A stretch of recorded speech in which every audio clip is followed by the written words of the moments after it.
dear students, today we are going to start non-homogeneous case of Sturm-Liouville's boundary value problem. Non-homogeneous means ਜਿਹੜੀ ਤੁਹਾਡੀ differential equation ਹੈ Sturm-Liouville's boundary value problem ਉਹਦੇ ਵਿੱਚ ਤੁਹਾਡੇ ਕੋਲ fx ਵੀ present ਹੋਵੇ other side ਤੇ 0 ਨਾ ਹੋਵੇ ਉਹਨੂੰ ਅਸੀਂ ਬੋਲਦੇ non-homogeneous case।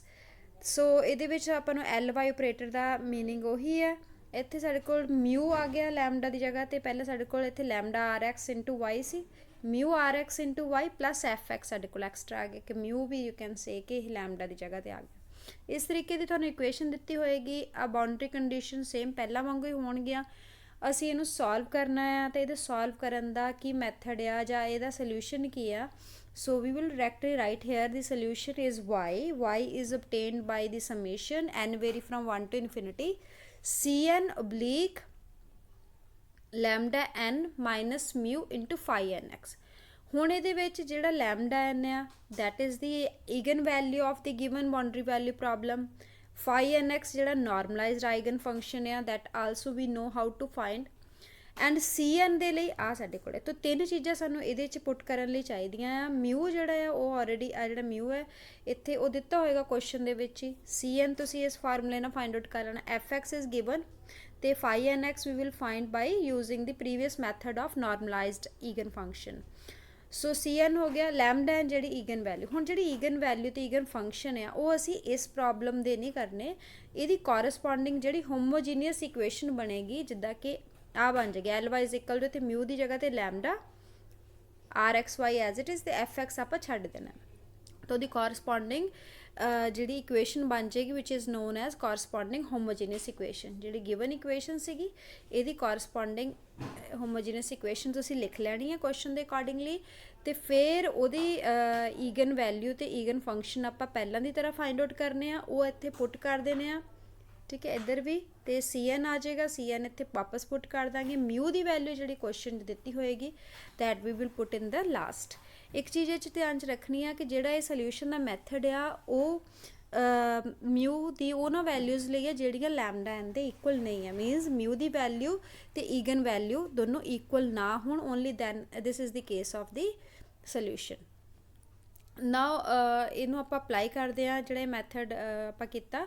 ਕੁਐਸਚਨ ਕਿੱਦਾਂ ਦੇ ਹੋਣਗੇ ਜਿਸ ਤਰੀਕੇ ਨਾਲ ਇਹ ਕੁਐਸਚਨ ਆ ਸੋਲਵ ਦੀ boundary value problem y double dash plus 2y is equal to minus x। ਆਪਾਂ ਮਾਈਨਸ x ਨੂੰ ਇੱਧਰ ਸ਼ਿਫਟ ਕਰ ਲੈਣਾ ਤੇ ਸਾਡੀ ਬਾਉਂਡਰੀ ਵੈਲਿਊ ਪ੍ਰੋਬਲਮ ਬਣ ਗਈ ਜਿਹੜੀ ਕਿ ਨਾਨ ਹੋਮੋਜੀਨੀਅਸ ਹੈ ਕਿਉਂਕਿ ਇੱਥੇ x ਸਾਨੂੰ ਦਿੱਤਾ ਹੋਇਆ। ਅਦਰਵਾਈਜ਼ ਕੀ ਹੁੰਦਾ ਸੀ ਇੱਥੇ 0 ਹੁੰਦਾ ਸੀਗਾ ਤਾਂ ਆਪਾਂ ਇਹਨੂੰ ਨਾਰਮਲ ਮੈਥਡ ਨਾਲ ਸੋਲਵ ਕਰਦੇ ਸੀ। ਸੋ ਇਸ ਕੁਐਸਚਨ ਦੇ ਵਿੱਚ ਨਾਓ ਵੀ ਨੋ ਦੈਟ ਕਿ ਮਿਊ ਦੀ ਜਗ੍ਹਾ ਤੇ ਜਿਹੜਾ ਇੱਥੇ y ਦਾ ਕੋਐਫੀਸ਼ੀਐਂਟ ਹੈ ਉਹ 2 ਹੈ ਤੇ fx ਜਦੋਂ ਆਪਾਂ ਇੱਧਰ ਸ਼ਿਫਟ ਕਰ ਦੇਣਾ x ਦੇ ਇਕੁਅਲ ਹੈ। ਦੋ ਚੀਜ਼ਾਂ ਸਾਨੂੰ ਪਤਾ ਚੱਲ ਗਈਆਂ। ਹੁਣ ਆਪਾਂ ਨੂੰ ਚਾਹੀਦਾ ਆ ਲੈਮਡਾ n ਤੇ phi nx ਤਾਂ ਉਹ ਆਪਾਂ ਇਹਨੂੰ ਕੰਸੀਡਰ ਕਰਨਾ ਇਸ ਇਕੁਏਸ਼ਨ ਨੂੰ ਕੋਰਸਪੋਂਡਿੰਗ ਹੋਮੋਜੀਨੀਅਸ ਇਕੁਏਸ਼ਨ ਲਿਖਣੀ ਆ। ਤਾਂ ਹੋਮੋਜੀਨੀਅਸ ਇਕੁਏਸ਼ਨ ਕੀ ਆਣੀ ਆ ਮਿਊ ਦੀ ਜਗ੍ਹਾ ਤੇ ਲੈਮਡਾ ਕਰ ਦੇਣਾ ਆ।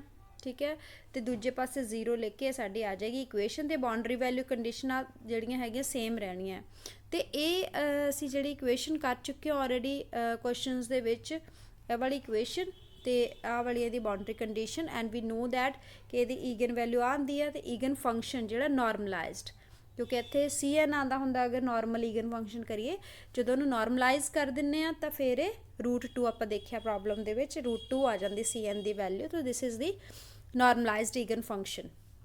ਹੁਣ ਕੀ ਕਰਨਾ ਹੁਣ ਸਾਨੂੰ ਚਾਹੀਦਾ cn ਪਹਿਲਾਂ ਕਿਉਂਕਿ ਜਦੋਂ ਸਾਡੇ ਕੋਲ cn ਦੀ ਵੈਲਿਊ ਆ ਜਾਏਗੀ that we will put here lambda n ਸਾਨੂੰ ਪਤਾ ਚੱਲ ਗਿਆ ਕੀ ਹੈ ਮਿਊ ਦੀ ਵੈਲਿਊ 2 ਹੈਗੀ ਹੈ। ਠੀਕ ਹੈ phi nx ਵੀ ਸਾਡੇ ਕੋਲ ਹੈਗਾ ਤਾਂ ਵੀ ਜਸਟ ਨੀਡ cn।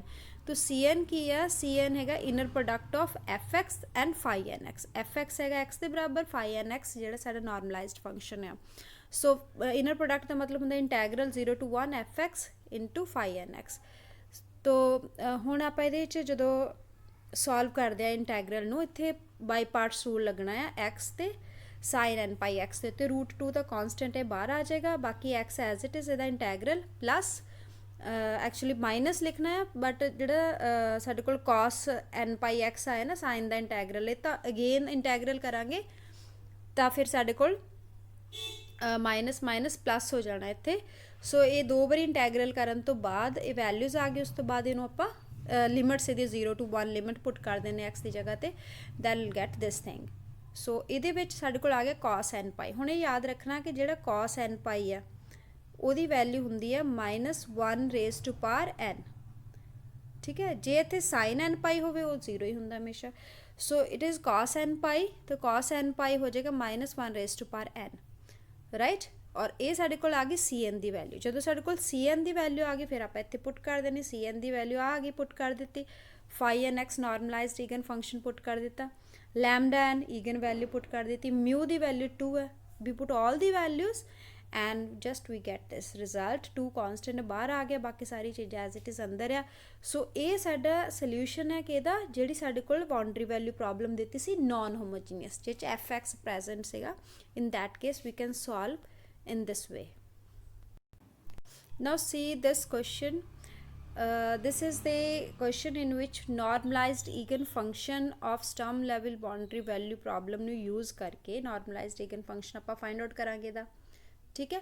ਫਿਰ ਆਪਾਂ ਕਰਨਾ ਕੀ ਹੈ, eigen function expansion find out ਕਰਨੀ fx ਦੀ। ਤਾਂ fx ਦੀ eigen value eigen function expansion ਆ ਵਾਲੀ ਹੁੰਦੀ ਹੈ। ਆਪਾਂ ਆਰਟੀਕਲ 'ਚ ਦੇਖਿਆ ਸੀ fx is equal to summation cn phi nx, ਤੇ cn ਕੀ ਹੁੰਦਾ ਹੈ, cn ਹੁੰਦਾ ਇਨਰ ਪ੍ਰੋਡਕਟ ਆਫ fx ਤੇ rx ਇੰਟੂ phi nx ਦਾ। ਤਾਂ ਸਾਨੂੰ ਆਹ ਚੀਜ਼ ਚਾਹੀਦੀ ਹੈ, ਐਕਚੁਅਲੀ ਆਪਾਂ cn ਫਾਈਂਡ ਆਊਟ ਕਰਨਾ ਯੂਜ਼ਿੰਗ ਦਿਸ ਫਾਰਮੂਲਾ, ਤੇ phi nx ਜਿਹੜਾ ਉਹ cn ਦੇ ਲਈ ਵੀ ਚਾਹੀਦਾ ਹੋਏਗਾ, ਉਹ ਸਾਡੇ ਕੋਲ ਆਏਗਾ ਇਸ ਜਿਹੜੀ ਈਗਨ ਵੈਲਿਊ ਪ੍ਰੋਬਲਮ ਆ ਇਹਦਾ ਈਗਨ ਫੰਕਸ਼ਨ ਲਿਖ ਕੇ, ਉਹ ਵੀ ਨਾਰਮਲਾਈਜ਼ਡ ਈਗਨ ਫੰਕਸ਼ਨ। ਸੋ ਇਹ ਜਿਹੜੀ ਸਟਰਮ ਲਿਓਵਿਲ ਬਾਉਂਡਰੀ ਵੈਲਿਊ ਪ੍ਰੋਬਲਮ ਆ ਇਹ ਆਪਾਂ ਸੋਲਵ ਕਰ ਲੈਣੀ ਪਹਿਲਾਂ।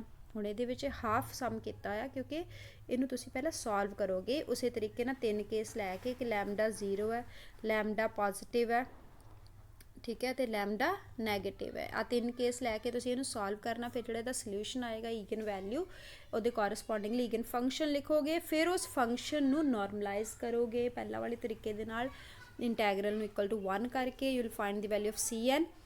ਤੇ ਇਹ ਸਾਡੇ ਕੋਲ ਆਪਾਂ ਮੈਂ ਇੱਥੇ ਡਾਇਰੈਕਟਲੀ ਲਿਖ ਦਿੱਤਾ, but you have to solve this for the question. ਤਾਂ phi nx ਸਾਡੇ ਕੋਲ ਇਹ ਆ ਜਾਏਗਾ eigen function, normalised eigen function for this problem.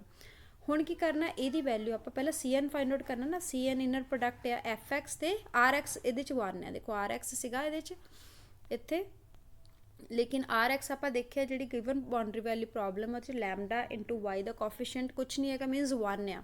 ਤਾਂ ਇਹ 1 ਆ ਗਿਆ ਤੇ ਇਕੱਲਾ ਹੀ ਰਹਿ ਗਿਆ, ਤਾਂ ਇਹਦਾ inner product means integral. fx ਦੀ ਵੈਲਿਊ ਸਾਡੇ ਕੋਲ ਕੀ ਹੈ, fx ਦੀਆਂ 2 ਵੈਲਿਊਜ਼ ਹੈ ਅਕੋਰਡਿੰਗ ਟੂ ਦੀ ਇੰਟਰਵਲ, ਕਿ ਅਗਰ 0 to 1/2 ਲੈਣੇ ਆ, ਦੇਖੋ ਇੰਟਰਵਲ ਸਾਡੇ ਕੋਲ ਪੂਰਾ ਸੀਗਾ 0 to 1, ਇਹਨੂੰ ਆਪਾਂ ਬ੍ਰੇਕ ਕਰ ਲਿਆ 0 to 1/2 1/2 to 1, ਕਿਉਂਕਿ fx ਦੇ 2 ਵੈਲਿਊਜ਼ ਆ ਅਕੋਰਡਿੰਗ ਟੂ 1/2 ਤੇ ਛੋਟਾ ਆ ਤੇ 1/2 ਤੋਂ ਗ੍ਰੇਟਰ। ਜੇ ਇੱਕੋ ਹੀ ਵੈਲਿਊ ਹੋਵੇ fx ਦੀ ਫਿਰ ਨਹੀਂ ਆਪਾਂ ਨੂੰ ਇਸ ਤਰੀਕੇ ਨਾਲ ਇੰਟੈਗਰਲ ਬ੍ਰੇਕ ਕਰਨ ਦੀ ਲੋੜ ਨਹੀਂ, ਬਟ ਇੱਥੇ ਆਪਾਂ ਬ੍ਰੇਕ ਕਰਾਂਗੇ ਕਿਉਂਕਿ fx ਦੀ ਵੈਲਿਊਜ਼ 2 ਦਿੱਤੀਆਂ according to 2 different values of x। So 0 to 1/2 ਤੋਂ fx ਦੀ ਵੈਲਿਊ 1 ਹੈ, 1/2 ਤੋਂ ਲੈ ਕੇ 1 ਦੇ ਲਈ fx ਦੀ ਵੈਲਿਊ 0, ਤਾਂ ਆਹ ਤਾਂ ਇੰਟੈਗਰਲ ਖਤਮ ਹੀ ਹੋ ਗਿਆ, 0 into something will get this integral only. ਉਹਦੇ ਵਿੱਚ phi nx ਦੀ ਵੈਲਿਊ ਸਾਡੇ ਕੋਲ ਹੈ ਆ ਵਾਲੀ, ਇੱਥੇ ਪੁੱਟ ਕਰ ਦਿੱਤੀ।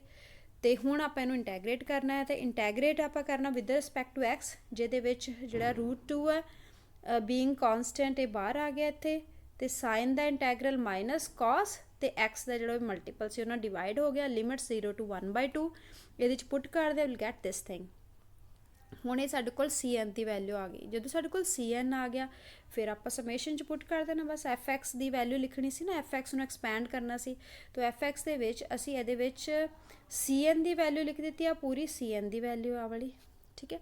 ਨਾਲ ਆਪਾਂ phi nx ਲਿਖ ਦਿੱਤਾ, ਉਹਦੇ ਵਿੱਚੋਂ ਵੀ ਸਮੇਸ਼ਨ 'ਚ ਅਗਰ ਕੁਝ ਕਾਮਨ ਆਉਂਦਾ ਆ, ਜਿੱਦਾਂ ਆਪਾਂ ਦੇਖਿਆ ਇਹਦੇ ਵਿੱਚ ਇੱਕ ਤਾਂ ਮਾਈਨਸ, ਇਹਦੇ ਅੰਦਰੋਂ ਮਾਈਨਸ ਸਾਈਨ ਲੈ ਲਿਆ ਤਾਂ ਕਿ ਆਹ ਮਾਈਨਸ ਐਡਜਸਟ ਹੋ ਜਾਵੇ, ਤੇ ਆ 2 into √2 2 ਬਣ ਗਿਆ, ਤੇ 4 ਬਾਹਰ ਆ ਗਿਆ, ਇੱਕ ਨੀਚੇ ਪਾਈ ਬਾਹਰ ਆ ਗਿਆ, ਬਾਕੀ ਸਾਰੀਆਂ ਟਰਮ ਐਜ਼ ਇਟ ਇਜ਼ ਆਪਾਂ ਰੱਖ ਦਿੱਤੀਆਂ।